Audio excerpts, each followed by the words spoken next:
Coucou tout le monde. Bon ça y est, on quitte enfin le spot que vous avez vu dans la dernière vidéo. On était là depuis 4 jours, on a rencontré plein de familles françaises puisque c'est un spot qui est juste à côté de la zone portuaire où on prend le ferry pour aller sur le continent. Donc plusieurs personnes en fait sont parties au fur et à mesure et aujourd'hui c'est notre tour, on part ce soir. Donc là on a pris la route, on est vraiment à 5 minutes du port et il est 17h15 et normalement on part à 21h. Donc normalement on a réservé une place, on espère que... Ouais c'est ça, on doit faire la pesée du véhicule et puis après attendre pour embarquer parce que je crois qu'ils font passer les SMI avant. Voilà, on verra bien ce que ça donne.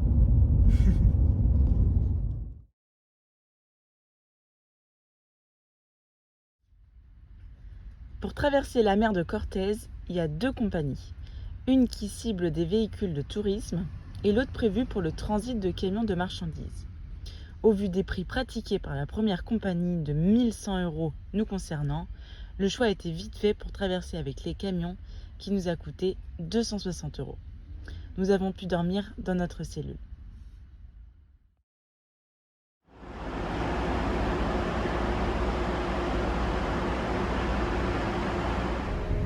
Ce soir, on a trouvé un super spot sur un bateau. Il n'y a pas de camion, il n'y a pas de bruit, on n'est pas serré. Je pense que ça va être la meilleure nuit de tout notre voyage.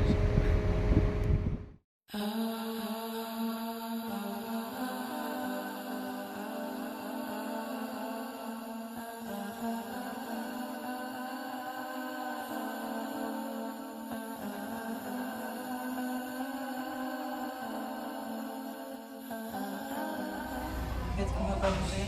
Peut-être qu'on va pas mourir. Peut-être qu'on va pas mourir.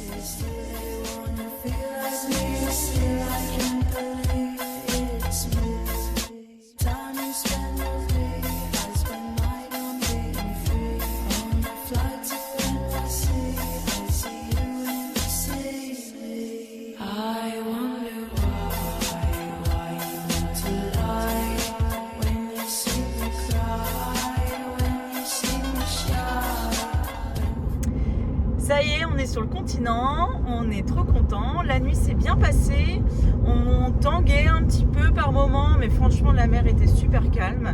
On a passé plutôt une bonne nuit, il y avait quand même normal le bruit du bateau, mais c'était un bruit constant.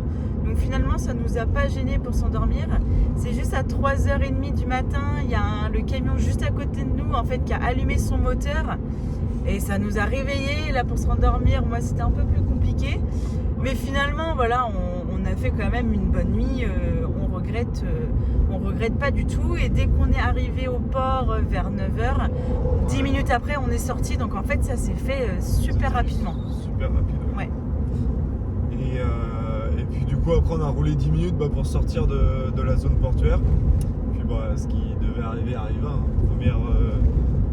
Première confrontation avec un policier qui essayait de nous racketter, qui cherchait un moyen de nous mettre en tort. Quoi. Je l'ai vu arriver sur le côté sur une route perpendiculaire à la nôtre. Et je sais pas, j'ai sorti d'IA, je me suis dit celui-là, ça va être pour nous. Et il nous a vu direct, il a mis les gyros, il est venu derrière nous. Donc on a blablaté pendant un quart d'heure, il essayait de nous trouver des excuses là, pour nous faire chier. Au début, il nous a demandé nos papiers, donc on a montré les photocopies, comme ça se fait ici, pour pas justement qu'ils gardent en otage entre guillemets tes papiers et après qu'ils te demandent de l'argent et là tu peux rien faire. Donc les photocopies, ça se fait, c'est légal. Donc on lui montre ça, lui il nous disait non, je veux les originaux, machin, donc on n'a pas lâché. Et après du coup il cherchait autre chose au niveau de la plaque en disant qu'on avait qu'une seule plaque, que c'était illégal, alors que ici déjà il y en a qui roulent sans plaque du tout, mais bref. Oui, et que c'est légal parce que c'est un véhicule de tourisme, on n'est pas obligé de s'imposer à la loi du pays. Il cherchait des Bref, excuses. Du coup on a blablaté, et puis puis moi, au bout d'un moment, je pense que ça a dû me saouler. Puis, Oui, on était sereins, c'est vrai qu'on rigolait entre nous, on Oui. lui a dit, enfin, En fait, on s'y attendait tellement, on a attendu tellement de voyageurs qui se sont fait emmerder. On s'y est préparé. Du coup, quand je l'ai vu mettre les gyros et venir sur nous, c'est comme si c'était normal, quoi. Première arrestation. Ouais. Mais ça s'est plutôt bien passé. Au bout de 15 minutes, il nous a laissé partir. Donc voilà.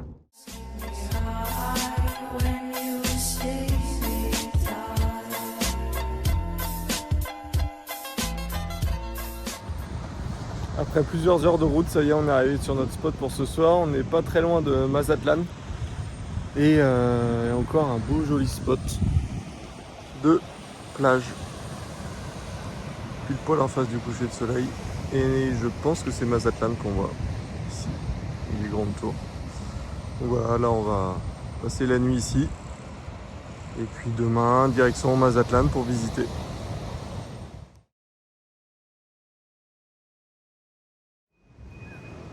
On est arrivé hier sur la ville de Mazatlan, donc on a fait pas mal de choses. On a nettoyé le campeur, ils étaient 3 dessus. Ils l'ont bien lustré de partout, le pick-up et la cellule, donc il est tout propre maintenant. On a été faire des courses, on a été à la laverie, on a été aussi dans un magasin de bricolage pour que Pierre fabrique un caillebotis. Et là on a dormi ici hier soir, donc c'est une impasse, c'est assez calme et on est dans la ville, donc c'est vrai que les spots en ville c'est toujours un petit peu compliqué, on sait qu'il y aura du bruit, mais là franchement on a bien dormi, c'était super calme et on est face à une plage. Bon, la route elle a été un petit peu détruite, mais la vue est quand même sympa sur la plage. Where we from, you don't know. You will know where we will go. Yeah, I'm here, where are you? There's nothing we can do. We up in here with one thing on mind, let's leave with something. Then we place this train highway. L'avantage aussi qu'on a étant pick-up et que la cellule ne dépasse pas du véhicule, c'est qu'on peut se garer un peu partout quand on est en ville. Voilà, on prend pas plus de place qu'une voiture. Donc c'est quand même bien pratique. Allez, on part visiter le vieux Mazatlan.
Got summer on my mind. Nowhere else, no Lord, take me downtown. Après avoir visité le vieux Mazatlan, on a trouvé notre spot dodo pour ce soir. On est juste à côté du Malecón, donc c'est vraiment la zone piétonne en fait en bord de l'eau. Donc là on va aller visiter la côte balnéaire. Et puis demain, direction le cœur du Mexique pour visiter toutes les villes coloniales. Donc c'est notre dernier jour au bord de la mer.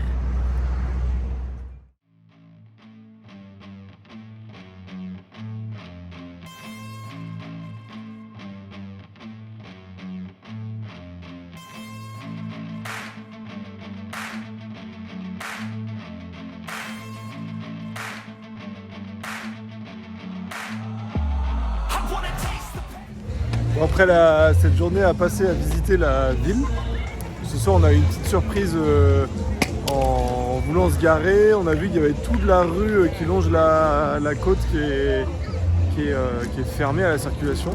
Du coup on a demandé à un local se passait quoi.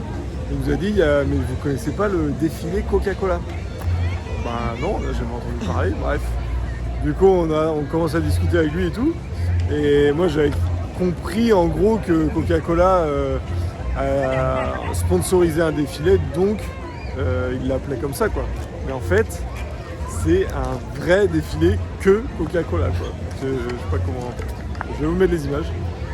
Mais voilà, du coup nous on imagine que vu que le Mexique c'est le premier consommateur de Coca, et ils sont à 1,5 litre voire 2 litres par jour et par personne en moyenne.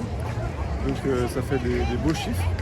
Et c'est impressionnant. Au début, on n'y croyait pas, et quand on voit tous les matins tous ceux qui passent dans les bâtiments avec son litre de coca sous le bras, et que le coca est réellement moins cher que l'eau en supermarché, là on s'est dit ah ouais, finalement c'est moins cher que de boire du coca que de boire de l'eau.